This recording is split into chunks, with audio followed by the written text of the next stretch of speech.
नमस्कार। सफल कृषि सफल किसान समृद्ध कृषि हाम्रो अभियान कृषि किसान र विज्ञसँगै सवाल जवाफ गरिने फरक टेलिभिजन कार्यक्रम समृद्ध कृषिमा यहाँहरूलाई हार्दिक स्वागत छ।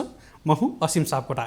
कार्यक्रम समृद्ध कृषिमा हामीले कृषि क्षेत्र अन्तर्गतका हरेक विषयहरूलाई विधाहरूलाई उत्तिकै महत्त्व दिने गरेका छौँ र सँगसँगै हामीले यहाँहरूका समस्या जिज्ञासा गुनासा र अन्यलहरूलाई पनि सम्बन्धित निकाय र सम्बन्धित विज्ञबाट समाधान खोज्ने प्रयासमा चाहिँ हामी जुट्ने गर्दछौँ।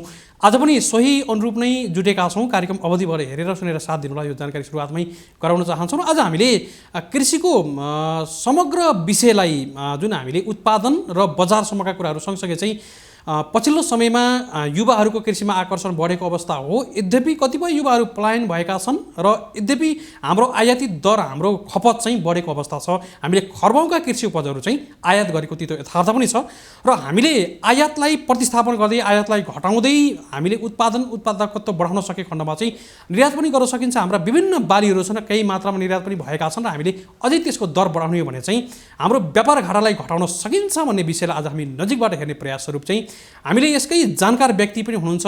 सँगसँगै चाहिँ कृषि पशु विज्ञान संस्थान जुन पक्ली हवा भैरवामा रहेको क्याम्पसका उपप्राध्यापक डाक्टर मुक्ति पौड्याललाई आज हामीले स्टुडियोमा निम्तेका छौँ र आज हामीले यिनै विषयहरूमा रहेर सवाल गर्दैछौँ।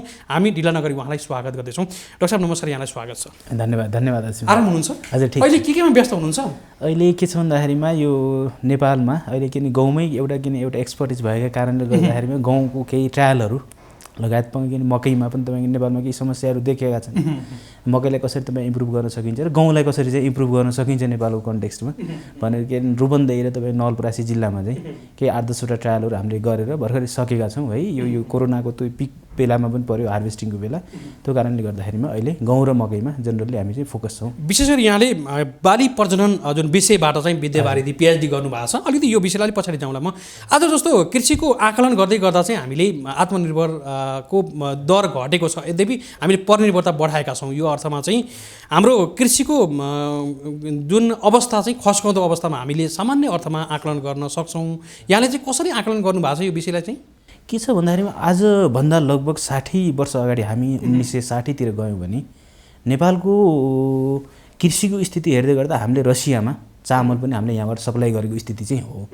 तर आजका दिनमा हेर्दै गर्दा के हो त नि भन्दा देशको स्थिति के हो भन्दाखेरिमा लगभग 24-25 अरब बराबर यो कोरोनाभन्दा जस्ट अगाडिको तपाईँ तथ्याङ्क हेऱ्यौँ भने 24-25 अरब बराबरको चामल हामीले लिएर आएका छौँ।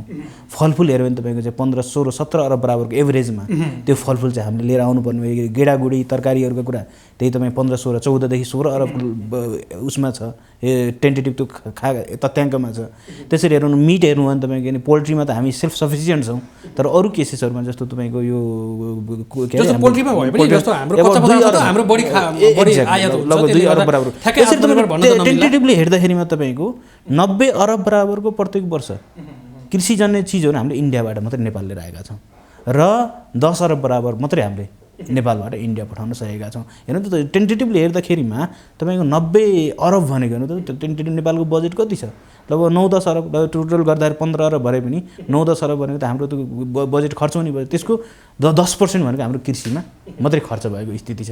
हामीले बाहिरबाट पैसा कमाएर लिएर आएका छौँ। हाम्रा 40% भन्दा धेरै युवाहरू बाहिर गएका छन् हैन, गल्फ कन्ट्री।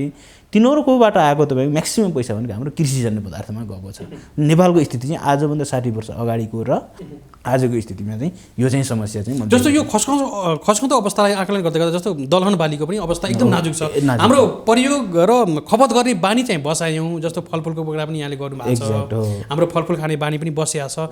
यद्यपि हाम्रो उत्पादन सम्भावना भएका क्षेत्र त हुने, जस्तो फलफुलमै विभिन्न दलहन बालीको तेलहन बालीको अवस्था हेर्ने भने पनि हामीले उत्पादन गर्न सक्ने आधार त राम्रा छन् नि। त हुँदाहुँदै पनि अलिकति युवाहरूमा आकर्षण हुन नसकेर या अन्य के कारणले चाहिँ यस्तो हुनसक्छ?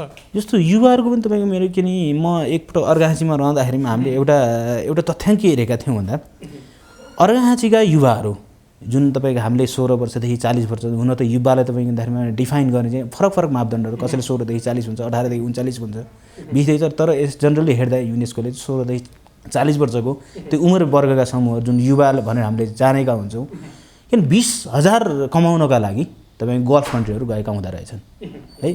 त्यसरी नै तपाईँको अब अर्घाखाँचीको जिल्लाको हामीले टेन्टेटिभ सर्वे गर्दाखेरिमा अब 25-30 हजार रुपियाँ तपाईँको नेपालमै बसेर कृषिबाट तपाईँको उत्पादन त्यो पैसा चाहिँ गेन गर्न सकिँदो रहेछ कमाउन सकिँदो रहेछ। जस्तो त्यसको एउटा सजिलो उदाहरण तपाईँलाई के पनि दिउँ भने तपाईँ एउटा कागती मात्र तपाईँले गर्नुभयो भने मैले यो कागतीको पनि धेरै ठाउँमा मैले बोलिरहेको हुन्छु किन कागतीको मात्रै तपाईँले गर्नुभयो भने सुन कागती 1 सुन कागती 2 भन्ने अहिलेको नयाँ भेराइटीहरू आएका छन्।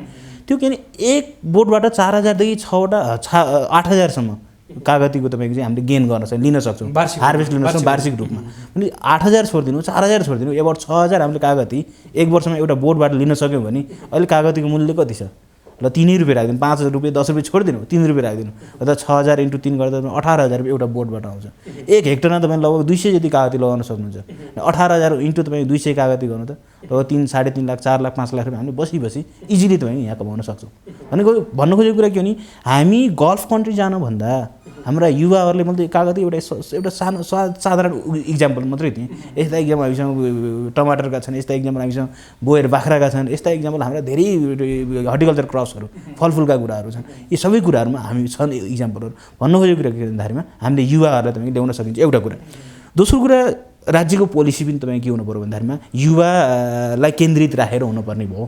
किन जस्तो युवाहरूलाई जस्तो युवाको नाममा आज सम्पत्ति हुँदैन बुवा आमामाथि ऊ डिपेन्ड हुनुपर्छ किन उसले तपाईँको नयाँ इनोभेटिभ तपाईँ आइडियाहरू तपाईँ प्रड्युस गर्छ इनोभेसन गर्छ तर उसलाई इन्भेस्ट गर्ने तपाईँ पैसा चाहिँ युवासँग छैन। किन अब राज्यले के गर्नु पऱ्यो भन्दा कृषि लोन दिनु पऱ्यो या तपाईँ इनोभेटिभ लोन भनेर दिनु पऱ्यो। फेरि अर्को दलिल के पनि आउन सक्छ भन्दा राज्यले त प्रोभाइड गरेकै छ भन्ने कुरा आउन सक्छ। तर राज्यले विगत 10 वर्षदेखि या 2-4 वर्ष जहिलेदेखि यो कृषि लोनको कुरा गर्यो या तपाईँको यो युवालाई दिने लोनको कुराहरू कतिजना युवाले लिए त नि नगन्ने मात्रामा लिएका छन्। त्यो कारणले गर्दाखेरि के भने राज्यको पोलिसी युवाभित्री हुनु पऱ्यो। अर्को कुरा जस्तो टेक्नोलोजी तपाईँ ओरिएन्टेड हुनु पऱ्यो। जस्तो हाम्रा युवाहरूलाई के भने टेक्नोलोजी ओरिएन्टेड या त्यो सिप चाहिँ हामीले सिकाउन सक्नु पऱ्यो क्या। जस्तो अब हामी के भने खेतमा जाने त्यही रोप्ने होइन त्यही 2 टन पर हेक्टर तपाईँको चाहिँ गहुँबाट लिने 3 टन पर हेक्टर मकैबाट के अरे धानबाट लिने 2.5 टन तपाईँको पर हेक्टर तपाईँ मकैबाट लिने त्यो लेभलको अब युवाहरू हुनु भएन। किन अब हाम्रो युवाहरू जस्तो न्युजिल्यान्डमा तपाईँ गाउँको इक्जाम्पल हेर्नु हो भने न्युजिल्यान्डको युवाहरूले 14 टन 14.5 टन रेकर्ड टन हो त्यो 14.5 टन तपाईँको पर हेक्टर तपाईँको चाहिँ गाउँको लिन सक्छ हो कि तपाईँको यो ताइवानतिर तपाईँको चाहिँ गाउँ के धानको हेर्नु भने 9 टन 9.5 टन तपाईँको चाहिँ पडोसी लिन सक्छ। हाम्रो लगभग 7 गुणा कम छ हाम्रो धानको केसमा पनि तपाईँ इभन तपाईँको गाउँको केसमा पनि। तसर्थ के भने हाम्रा युवाहरूलाई एउटा लोन प्रोभाइड गर्नु पऱ्यो। अर्को के भन्दाखेरि हाम्रो टेक्नोलोजी मैत्री गराउनु पऱ्यो फ्रेन्डली गराउनु पऱ्यो।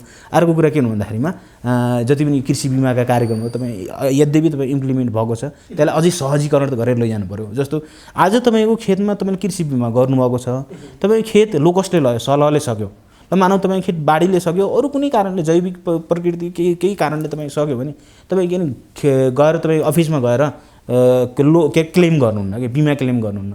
जबकि तपाईँको एउटा गाडी एक्सिडेन्ट भयो भने तपाईँ के यातायात तपाईँको मजदुर सङ्घका तपाईँको सबै सङ्गठित भएर तपाईँ के गर्छन् भन्दाखेरिमा क्लेम गर्छन् बिमा क्लेम गर्छन्। इभन तपाईँको भैँसी गाई भैँसीको केसमा तपाईँको क्लेम गर्छन्। तर कृषिमा तपाईँको क्रप ड्यामेज भयो भने कुनै युवाले गएर तपाईँको चाहिँ एउटा कृषि कार्यालय गएर क्लेम गरेको सुन्नु भएन किनकि हाम्रो क्लेम गर्ने प्रोसेस नै तपाईँ झन्झटिलो छ गाह्रो छ के नि धेरै हन्डर्सहरू छन् त्यहाँ धेरै कागजपत्रका खेलाहरू छन्। त्यो कारणले गर्दाखेरि त्यसलाई कसरी सहज गराउन सकिन्छ त्यो त किन राज्यको पोलिसी नि हाम्रो युवा मैत्री भयो भने पक्कै पनि हामीले के भन्दाखेरि कृषक हाम्रो कृषि क्षेत्रमा युवाहरूलाई हामीले चाहिँ तान्न सक्छौँ जस्तो मलाई लाग्छ। जस्तो अझै अर्को जोड्न म किन उपप्राध्यापक भएको पनि कारणले गर्दाखेरि शिक्षा क्षेत्रमा पनि लागेको कारणले गर्दाखेरि इन्डियामै हेर्नु भने एउटा बिएससी एजी गरिसकेपछि एउटा स्टुडेन्टलाई इन्भेस्ट गर्नको लागि लगभग 1-1.5 लाख रुपियाँ भनौँ न त्यहाँको 1-1.5 लाख रुपियाँ त धेरै हुन्छ जस्तो यहाँको 3-4 लाख बराबर नै हो। एउटा बिएससी एजी गरेको विद्यार्थीलाई 80,000 देखि 1.5 लाख 2 लाख रुपियाँसम्म उनीहरूले केही इन्भेस्टमेन्ट गर भनेर त त्यही तपाईँको सर्टिफिकेट बिएससी एजीको सर्टिफिकेट लगाएर उसलाई चाहिँ दिन्छ। हाम्रो देशमा यानि राज्यले तपाईँ त्यो लेभलको पोलिसी चाहिँ अझै चाहिँ एडप्ट गरिसकेको छैन। तसर्थ यी सबै कुराहरू तपाईँको चाहिँ गर्न सकियो भने पक्कै पनि हामीले के युवाहरूलाई हामीले कृषि फेरि गर्नु पनि पर्छ, आजको जरुरत पनि त्यही हो। जस्तो कृषि शिक्षाको कुराकानी गर्दा एउटा यो त्यति यथार्थ जस्तो नेपालमा कृषि शिक्षा पढ्नेहरूको लहर बढेको अवस्था छ। यद्यपि अलिकति यो उद्यमशीलता भन्दा पनि अलिकति जागिरको लागि अथवा विदेश मोह अलिक बढी देखिन्छ है। यो त्यो खालको पढाइ नभएर या उनीहरूको सोच अलिकति स्वदेशप्रति चाहना राम्रो नभएर या जागिरी मानसिकताले मात्रै गर्दा त्यस्तो खालको चाहना हुनसक्छ। म त्यसलाई यथार्थ छ, यथार्थ पनि मान्छु। तर एउटा कुरा अर्को यथार्थ के पनि हो भन्दा नेपालमा आजका दिनसम्म जति पनि तपाईँको कृषि मोडर्नाइजेसनका कुरा गरिरहेछौँ, कृषि आधुनिकरणका कुरा गरिरहेछौँ, त्यो कसले गरेको छ त नि? यानि एउटा तपाईँको शसन देवकोटा तपाईँले हेर्नु, तपाईँको अहिले तपाईँको स्ट्रबेरीका कुराहरूदेखिबाट लिएर तपाईँको के अरे वाटरमेलनका कुराहरू अमेरिका पढेर तपाईँको हाम्रै इन्स्टिट्युटको हाम्रै तपाईँको कृषि क्याम्पसको तपाईँको चाहिँ स्टुडेन्टले तपाईँको गर्नुभएको। होइन अर्को राजेन्द्र जङ रायमा चाहिँ अहिलेको आइकन हो तपाईँको, के अरे तपाईँको एग्रिकल्चरको आइकन हो। उहाँको के पढ्नु अब बिएससी पढ्नु भएको। किन भन्नु चाहिँ आजका दिनमा नेपालमा 8-10 जना फेरि सबै व्यापारी त हुनुहुन्छ, कृषिसँग उद्यमी हुनुहुन्छ, तर जसले 8-10 जना जुन युवाहरू हुनुहुन्छ जसले नेपालमा मोडर्नाइजेसन भित्राउनु भयो, ती युवाहरू त किन हाम्रै क्याम्पसको प्रडक्ट हो नि। जस्तो अधिकांशमा भन्न खोजेँ मैले अगाडि भन्दा चाहिँ कसैले गर्नुभएको छैन भन्न त खोजिया छैन मैले। त्यो कुरालाई पनि हामीले अन्यथा लिनु भएन। किनभने हाम्रा नेपाली युवाहरू अमेरिका गएका छन्, अस्ट्रेलिया क्यानाडामा गएर त्यहाँबाट प्रविधि सिकेर नेपाल फर्किरहेका छन्। यो भनेको के नि नेपाल राज्यले यो कुरालाई तपाईँको चाहिँ परिपूर्ति गर्नुपर्थ्यो। तर के भन्दाखेरिमा हाम्रा युवाहरू आफै के नि तपाईँ आफै त्यो स्कलरसिप लिएर होइन रिसर्च गरेर बाहिर गएर त्यो सिप सिकेर फेरि नेपाल आइरहेका छन्। राम्रो म्यासेज चाहिँ राज्यले यस्ता खालका युवाहरूलाई चाहिँ ठ्याक्कै अभिभावकत्व गर्न सकेन, हाम्रो निष्कर्षमा त्यही भन्न सक्छौँ अहिले कुराकानीको चाहिँ।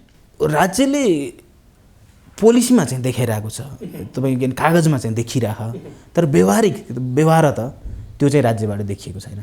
तसर्थ के भने राज्यले व्यवहारिक फिल्डमा जाँदाखेरिमा हाम्रा युवाहरूलाई युवा मैत्री तपाईँ आउनुहोस्, इन्भेस्ट गर्नुहोस्, 1 दिनभित्र ब्याङ्किङ प्रोसेस राज्यले क्लियर गर्छ, तपाईँले सुरु गर्नुहोस्, त्यसको 5 दिनभित्र किन उद्योग दर्ता हुन्छ होइन, 5 दिनभित्र तपाईँको ब्याङ्कको तपाईँको लोन तपाईँले पाउनुहुन्छ।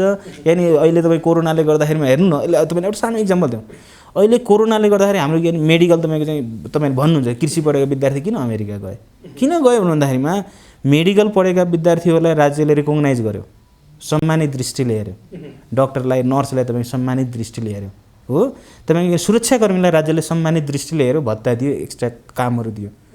कृषकलाई तपाईँले कहीँ सुन्नुभयो? राज्यले तपाईँको कृषकलाई सम्मान गर्यो। यो कोरोनाको बेलामा तपाईँको कृषक तपाईँ आजका दिनमा यदि हाम्रा किसानहरूले प्रोडक्सन गर्थेनन्, गहुँ उत्पादन गर्थेनन्, धान 1.5 वर्ष त भयो कोरोनाको, 1.5 वर्षसम्म धान उत्पादन गर्थेनन्, मकै उत्पादन गर्थेनन्, दलहन उत्पादन गर्दैनन् भने हामी के खाएर बाँच्थ्यौँ भने खाने पहिलो काम त खाने छ नि त, खाना प्रोभाइड कसले गरे? जीवन बचाउने काम। त्यो कृषकलाई रिकगनाइज राज्यले गर्न सकेन नि त, किन कृषकलाई सम्मान गर्थ्यो राज्यले भने होइन। कृषकलाई तपाईँ के भन्दाखेरिमा कोरोनाको बेलामा तपाईँले जुन देशको लागि कन्ट्रिब्युट गर्नुभयो भनेर एउटा रिकगनाइज गर्थ्यो भने हाम्रा युवाहरू पक्कै पनि अमेरिका जान्थेनन्।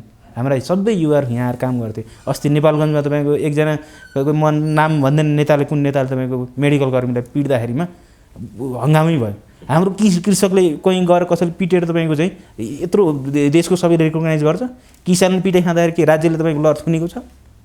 किसानहरू किन अपहेलित भएर बस्नु परेको छ नि त। त्यो कारणले गर्दाखेरि राज्यको पोलिसी यहाँ पनि जोडिन्छ, किन राज्यले जबसम्म कृषकलाई सम्मान गर्दैन तबसम्म हामी जस्ता युवाहरू किन तपाईँ कृषक हो भने तपाईँको एउटा सरकारी अफिसभित्र पस्दाखेरिमा जसरी कि एमबिबिएस डक्टर तपाईँ प्रशासकीय अधिकृतभित्र सल्युट हान्छ, त्यसरी कृषक पनि एउटा अफिसभित्र पर्दा त्यहाँको बडीगार्डले सल्युट हाने हुन्न पऱ्यो। त्यो भने बल्ल कृषक तपाईँ किन हाम्रो युवा चाहिँ कृषिमा लाग्छन्, किन त्यो वातावरण किन राज्यले बनाउन सक्नुपर्छ।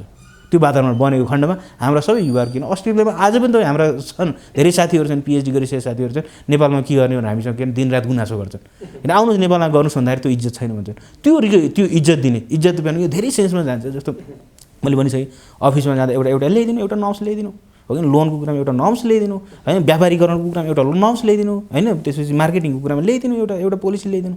त्यो सबै युवाहरू नेपालमा आउँछन् र अघि नै मैले भने जस्तो 90 खरब बराबरको जुन पैसा नेपालबाट बाहिर गएको छ, त्यो पैसा नेपाली युवाहरूले नै यही रिसोर्सेसकोमा तपाईँको चाहिँ प्रड्युस गरेर देशलाई कन्ट्रिब्युट गर्न सक्छन् भन्ने जस्तो मलाई लाग्छ। निकै महत्त्वपूर्ण विषय यहाँले भनिराख्नु भएको छ। अब अलिकति यो बाली प्रजनन विधाबाट विषयबाट चाहिँ यहाँले पिएचडी गर्नुभएको छ। अलिकति हामीले गहुँको कुराकानी गर्न चाहन्छौँ सुरुवातमा, अरू पनि हामी बालीमा जान्छौँ। जस्तो गहुँको अवस्था हेर्दा चाहिँ गहुँमा पनि हाम्रो परनिर्भरता एकदमै बढी देखिन्छ र गहुँको सम्भावना नेपालमा धेरै छ। नेपालका तराईका धेरै क्षेत्रहरूमा चाहिँ धेरै राम्रो सम्भावना देख्दै पनि यति राम्रो उत्पादन गर्दै पनि हाम्रो अझै परनिर्भरता बढेको देखिन्छ, खपत दर बढेको अवस्था छ।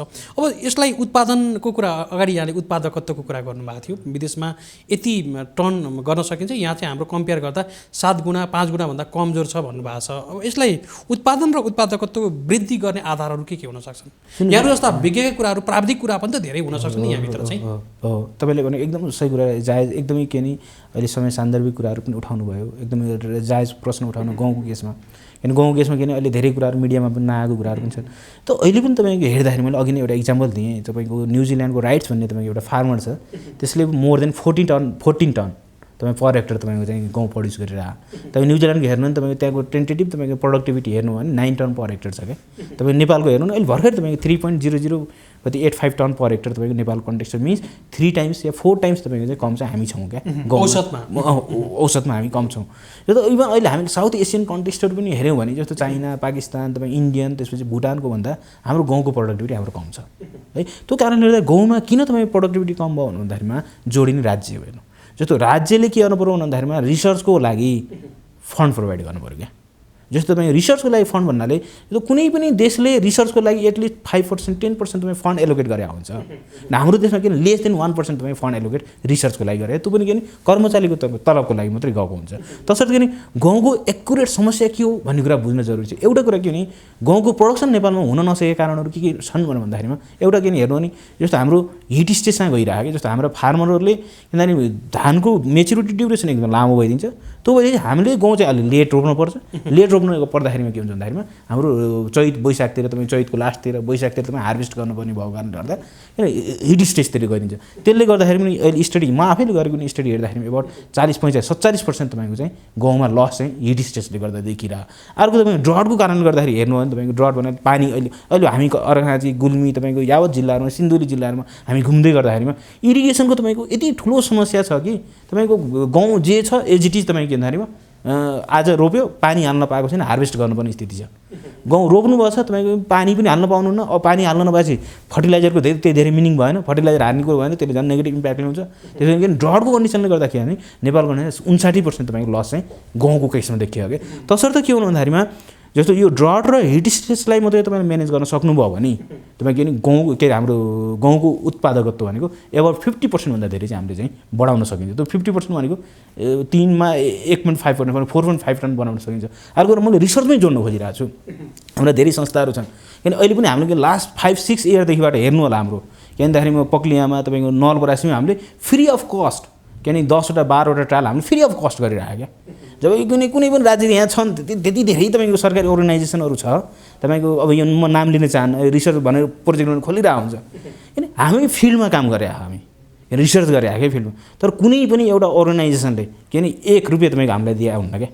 किन अब यो एउटा अर्को समस्या हो। अर्को समस्या यहाँ पोलिटिकल भागभण्डा हुन्छ या तपाईँको अरू कुराहरू हुन्छ, अल्टिमेट तपाईँको राज्यकै कुरा जस्तो रिसर्चको लागि पर्याप्त बजेट नै पुगेन भन्न खोज्नु एक्ज्याक्ट किन जसले तपाईँको रिसर्च गर्ने हो त्यसको लागि रिसर्च फन्ड एभाइलेबल छैन।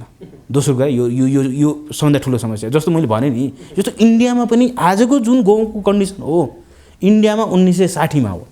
आजको जुन गाउँको प्रोडक्टिभिटी नेपालको छ त्यो गाउँको प्रोडक्टिभिटी आजभन्दा 60 भनेपछि 60 वर्ष अगाडि इन्डियाको हो। इन्डियाको जुन कन्डिसन 60 वर्ष अगाडि थियो आज हामी ठ्याक्कै त्यही कन्डिसन आज इन्डियाले कसरी म्यानेज गर्यो भन्नुहुन्छ भन्दाखेरि इन्डियामा के सिमेट भन्ने अर्गनाइज इन्डिया नै मेक्सिकोमा छ। सिमेट अर्गनाइजेसन यिनीहरूले कोल्याबोरेसन गरेर केही जिनहरू तपाईँको चाहिँ यो अब तपाईँले पनि ब्रिडर भनिसक्नु भयो, ब्रिडर भनिसके नयाँ भेराइटीका कुराहरू नै त्यसमा जोडिन्छन् र त्यो रिसर्च ल्याबकै कुराहरू नै जोडिन्छन्। त्यहाँ केही जिनहरू तपाईँको ल्याबमा बसेर इन्कर्पोरेट गरे जस्तो तपाईँ RST1 RST2 होइन RST3 RST8 PPD1 PPD2 यी सबै जिनहरू ल्याबमा बसेर काम गरे रिसर्च गरे तिनीहरूले। किन रिसर्च गरेको किन त्यसको 2 वर्षपछि तपाईँको इन्डियामा व्हिटको प्रोडक्टिभिटी इन्डियालाई खान पुग्थेन तपाईँको गहुँ, त्यसपछि इन्डियाले बाहिर तपाईँको चाहिँ पठाउन थाल्यो, सप्लाई गर्न थाल्यो। मिन्स रिसर्चले गर्दाखेरि के गर्यो भन्दाखेरि इन्डियामा गाउँमा सेल्फ सफिसियन्ट गराइदियो। त्यसलाई ग्रिन रिभोल्युसन भन्छ, किनभने हरित क्रान्ति भयो भनेर भन्छ कि। जस्तो तपाईँ इन्डियाको यो पन्जाब, तपाईँको हरियाणा, पश्चिम बङ्गाल, इभन तपाईँ हिमाचल प्रदेशको तल्लो बेल्ट होइन, इभन पश्चिम बङ्गालको तपाईँको तल्लो बेल्ट, यी सबै तपाईँको गाउँको समथर भूमि थियो हो कि त्यहाँ के भने ल्याबमा काम गरेर ती साइन्टिस्टहरूले गरे इन्डियामा। तर हाम्रो के छ भने आज हामी जे छौँ तपाईँको रिसर्चमा हामीले फन्ड एलोकेट गर्न सकेनौँ भने आजको 10 वर्ष पनि त्यही, 20 वर्ष पनि त्यही हो। र हाम्रो प्रोडक्टिभिटी बढ्ने भनेको 3.005 आज छ होला, 3.125 वर्षपछि होला। किन अहिले हेर्नु भने 2.25 टन पर हेक्टर त आजभन्दा 10 वर्ष अगाडिको थियो गाउँको। आज हामी जम्मा 3 टनमा आछौँ।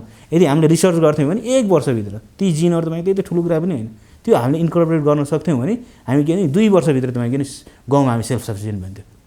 अनि हिट स्टेज तपाईँ ड्रट यी जति पनि मेजर तपाईँ लिमिटिङ फ्याक्टरहरू छन् यिनीहरूलाई हामीले चाहिँ सल्भ गर्न सक्थ्यौँ क्या। किनभने त्यो कारणले गर्दा गभर्मेन्टले होइन त्यो पोलिसी लेभलमा तपाईँको छुट्याउने रिसर्च तपाईँ एलोकेट गर्ने हो कि या अब कसरी तपाईँ म्यानेज गर्ने मान्छेहरूलाई त्यो चाहिँ एउटा इन्भाइरोमेन्ट चाहिँ गभर्मेन्टले तयार गर्न सक्यो भने गाउँमा हामीले गर्न सक्छौँ। किनभने गाउँको उत्पादकत्व मात्रै के नेपालको लागि मात्रै नभएर साउथ एसियामा तपाईँ सप्लाई गर्ने तपाईँको चाहिँ एउटा के नि काम चाहिँ त्यो चाहिँ गाउँको केसमा हामी आफै गर्न सक्छौँ। यो कुरा के नि तपाईँलाई के नि यो तपाईँको पपुलर तपाईँको चाहिँ टेलिभिजन माध्यमबाट मैले सबै तपाईँको यो विभिन्न तपाईँको यो फन्डिङ एजेन्सीहरूले सुन्नुभएको छ भने पनि उहाँहरूलाई अनुरोध गर्न चाहेँ मैले। तर बजेट चाहिँ अहिले पुग्दै पुगेन यो क्षेत्रमा। बजेट त तपाईँले मैले भनिसकेँ लास्ट 5 इयरमा हाम्रा हेर्नु तपाईँ के नि गाउँका केसेस हेर्नु भने इन्टरनेसनल आर्टिकलदेखिबाट हेर्नु, फिल्डमा रिसर्च हेर्नु, तपाईँको आर्टिकलहरू हाम्रो पब्लिकेसन हेर्नु होइन, काम हेर्नु हाम्रो 0 फन्डमा गरेर हामी जिरो पैसा 1 रुपियाँमा पनि नहीं, जिरोमा। किन हामीले आफ्नै तपाईँ पसिनाले जस्तो उन्मोचन भएका जातहरूमा पनि किसानहरू जस्तो अघि हामीले भन्यो एउटा सिँचाइको कारण हो। सिँचाइ भएको ठाउँमा पनि अलिकति प्राविधिक नलेज नहुँदा अथवा त्यो सिफारिस जातलाई चाहिँ किसानहरू फलो नगर्दा नि अलिक कमजोर भएको छ जस्तो हाम्रो बेसिक आकलन हो। तपाईँको एकदम सही कुरा।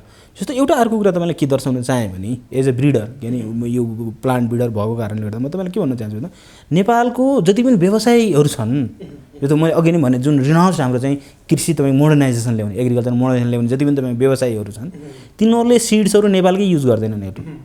ती सबै सिड्सहरू अहिले अस्ति सशनदेव कोटाको हेर्नु त्यहाँ तपाईँको मेरो आदरणीय दाजु पनि हुनुहुन्छ, उहाँ केन्द्रमा एउटा हाम्रो कृषिको आइकन पनि हो। उहाँले तपाईँको यो स्ट्रबेरीको तपाईँको चाहिँ जम्प लाजन कहाँ ल्याउनु भयो? अमेरिकाबाट ल्याउनु भयो होइन। किन अरू तपाईँको चाहिँ व्यापारी तपाईँ कृषि उद्यमीहरू हुनुहुन्छ उहाँले सिड कहाँबाट ल्याउनुहुन्छ? इन्डियाबाट लिएर आउनुहुन्छ। मिन्स हाम्रा सिडहरू जुन रजिस्टर भएका सिडहरू छन् तिनीहरूको प्रोडक्टिभिटी त्यति धेरै छैन है।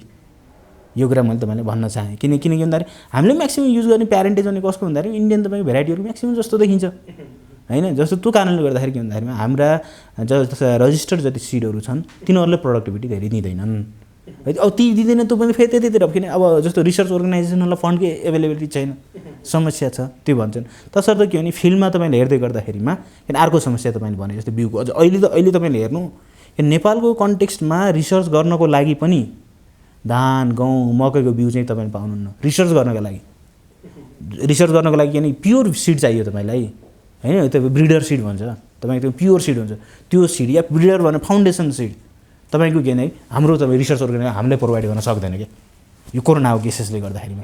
तसर्थ के भने बिउको अनएभाइलेबिलिटी उपलब्धता नहुनु भनेको यो चाहिँ अर्को मेजर फ्याक्टर एक्ज्याक्टली हो। तपाईँले भने जस्तो बिउ तपाईँ राम्रो मात्रै भएन भने मोर देन 30% तपाईँको लसेस नै हुन्छ। यो पनि तपाईँको अर्को तपाईँको मेजर फ्याक्टर हो।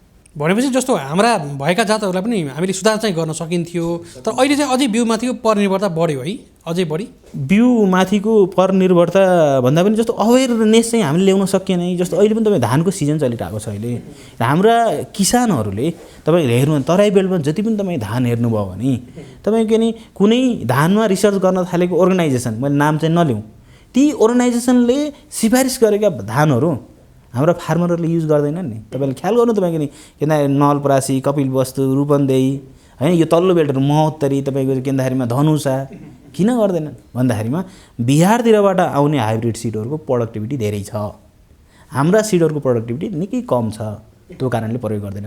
किन अर्को रिजन के हो भन्दाखेरि हाम्रो सिड त हामीले उन्मोचन गऱ्यौँ, सिड त हामीले के नि नयाँ भेराइटी त हामीले प्रड्युस गऱ्यौँ तर के भन्दाखेरिमा फार्मरसम्म हामीले प्रड्युस गऱ्यौँ है यसको के प्रोडक्टिभिटी यति राम्रो छ किसानमा पहुँच पुगेन, सूचनाको पहुँच पुगेन।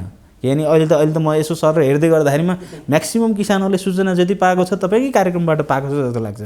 हाम्रो तपाईँ किन सरकारी संस्था जसले तपाईँ सूचना प्रवाह गर्नुपर्ने हो त्यो सही तरिकाले तपाईँ प्रवाह गरेको छ कि जस्तो मलाई लाग्दैन।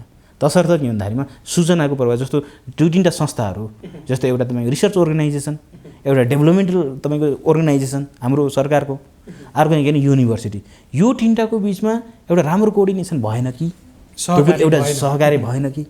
यी 3टाको सहकारी हुन्थ्यो भने किनभने रिसर्च अर्गनाइजेसनले भेराइटी रिलिज गर्थ्यो, हामीले के भन्दा राम्रो स्टुडेन्टहरू तपाईँको रिसर्च भेराइटी रिलिज गर्नुको लागि हामीले पठाइदिन्थ्यौँ, तिनै तपाईँको रिसर्च अर्गनाइजेसन काम गर्दै भेराइटी रिलिज गर्थे, तिनीहरूले भेराइटी रिलिज गरेको भन्दाखेरि अर्को यो डेभलपमेन्ट जुन विभाग छ होइन तपाईँको मन्त्रालय छ, त्यसबाट के भन्दाखेरि हाम्रा जिल्लामा प्रत्येक तपाईँ संस्थाहरू छन्, कृषि ज्ञान केन्द्रहरू छन्, तिनीहरूले गाउँ गाउँमा कृषकलाई पुर्याउँथ्यो, त्यो कृषकले के भने बेटर इन्फर्मेसन पाउँथ्यो। त्यो बिचमा पनि केही ल्याकिङ भयो कि जस्तो चाहिँ मलाई अहिले सङ्गीत आएपछि कि पहिलादेखि नै?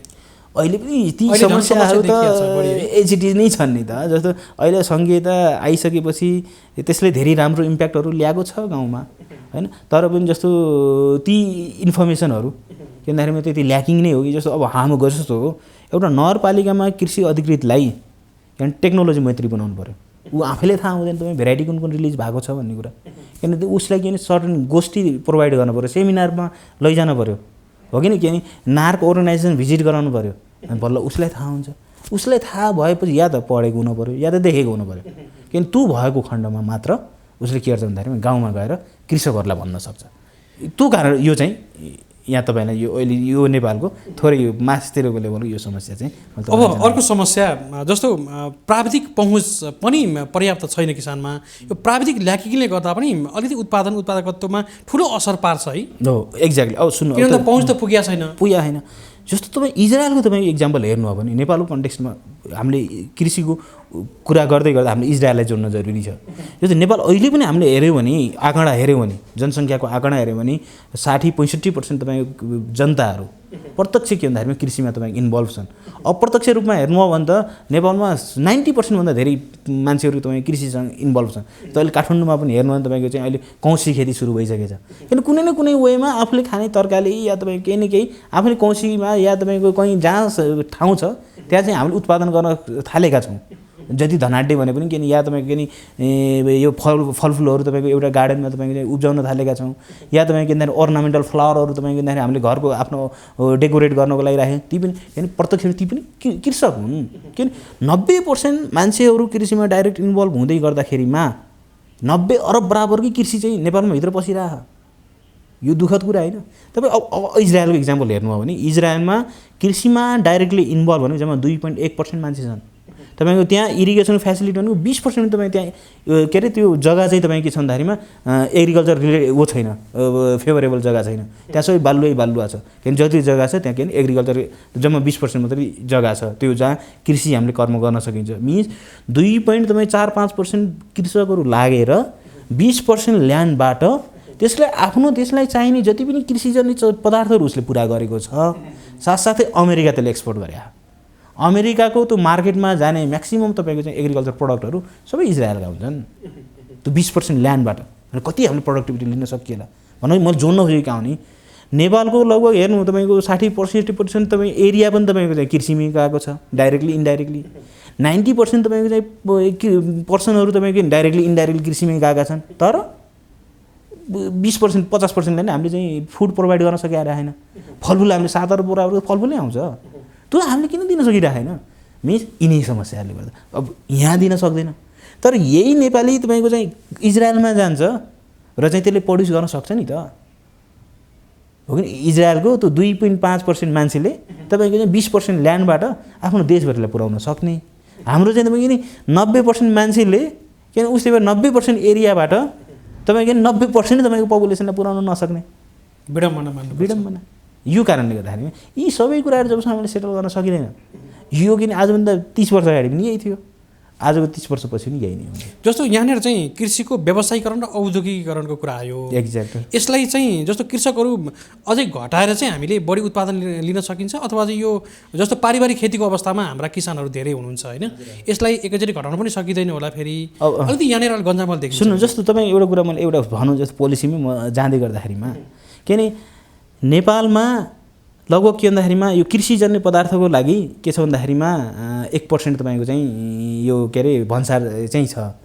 तर के भन्दाखेरिमा अब ठुल्ठुलो तपाईँको लार्ज स्केलमा तपाईँको चाहिँ प्रड्युस गर्न थाल्यो जस्तो इभन ट्र्याक्टरकै कुरा आयो होइन ट्र्याक्टरको कुरा पनि हामीले जनरली कृषि प्रयोगकै लागि युज गर्छौँ नि त किन आजभन्दा 1-2 वर्ष अगाडि यही इस्यु निक्लिरहेको थियो कि ट्र्याक्टर व्यवसाय सङ्घले कि हामीले कृषिको लागि प्रयोग गर्छौँ किन तर भन्सार हाम्रो के 13% तपाईँको दिन परिराख्या हो कि नि भन्न खोजेँ किन गभर्मेन्टले 1% तपाईँ कृषिको लागि दिने भन्छ तर भइरहेको ट्र्याक्टर तपाईँ मेन कम्पोनेन्ट भयो नि त कृषिको त उसलाई भनेपछि अब 13% तपाईँ भन्सार लिइसकेपछि उसले त किन 2000 रुपियाँ घन्टामा बल्ल जोत्ने भयो नि त खेत त हो कि त्यसलाई किन 1% बनाइदिनु लाग्नु पर्यो त्यस्तै कतिपय इन्स्ट्रुमेन्टहरू छन् कतिपय तपाईँको चाहिँ कृषिसँग रिलेटेड कुराहरू छन् जुन मोडर्नाइजेसन गर्नको लागि अति आवश्यक छन् ती कुराहरूको भन्सार त 1% नै झार्न पर्यो अब के नि अब अहिलेको समस्या के छ जस्तो 13% तपाईँ भन्सार दरमा कसले किन्छ भन्दाखेरि जो तपाईँको सबभन्दा ठुलो धनाढ्य हो जो तपाईँको व्यापारी हो जसको के खरबौँको लगानी छ हो कि होइन रियल किसानले त त्यो किन्दैन नि त हो कि नि रियल किसानलाई तपाईँको के छ भन्दाखेरिमा यो जुन त भन्सार दर जुन धेरै छ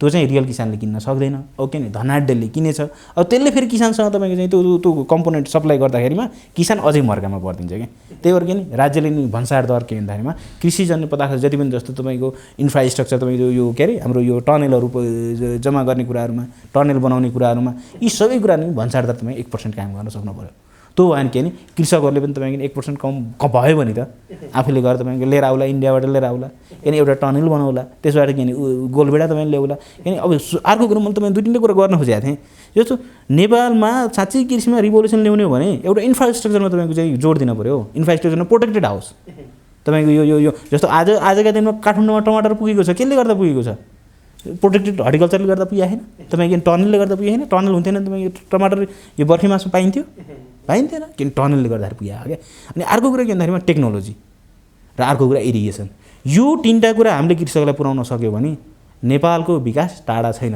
रिजन तपाईँलाई भनिदिन्छु जस्तो मुम्बईबाट जस्तो यी आँपहरू तपाईँको स्याउहरू तपाईँ यी जति पनि भेजिटेबल अरू भेजिटेबल क्रप्सहरू छन् नि ती भनेको इन्डियाको मुम्बईबाट नासिकबाट यो नेपालको बोर्डरबाट 1600 किलोमिटर टाढाबाट नेपाल भित्रिन्छ यी तरकारीहरू फलफुलहरू 1600 किलोमिटर टाढाबाट नेपाल भित्रिन्छ कि जबकि ती कुराहरू जस्तो यी आँप भने भेजिटेबल भने जस्तो तपाईँको तराईमा गर्मी हुँदाखेरिमा 40-45 डिग्रीको टेम्परेचर हुँदाखेरिमा हाम्रो पाल्पाको रेन्जमा पाल्पा सिन्धुली त्यसपछि मानव डडेलधुराको टेम्परेचर कति हुन्छ त्यो जाडो हुन्छ किनकि त्यहाँ गर्मी हुँदा हाम्रो डडेलधुरामा जाडो हुन्छ पाल्पामा जाडो हुन्छ गुल्मीमा जाडो हुन्छ अर्घाँचीमा जाडो हुन्छ हामीले के गर्मीको बेला हामीले जाडोको चिज निकाल्न सक्छौँ किन जाडोको बेला हामीले गर्मीको चिज निकाल्न सक्छौँ क्या त्यो कुरालाई हामीले युज गर्न सक्यौँ भने हामीले नासिकबाट हामीले तरकारीहरू ल्याउनु पर्दैन हामीले के नि मैले रूपन्देहीको इक्जाम्पल लिएँ भने बुटोलको बजारमा नासिकबाट 1600 किलोमिटर टाढाबाट तरकारी ल्याउनु पर्दैन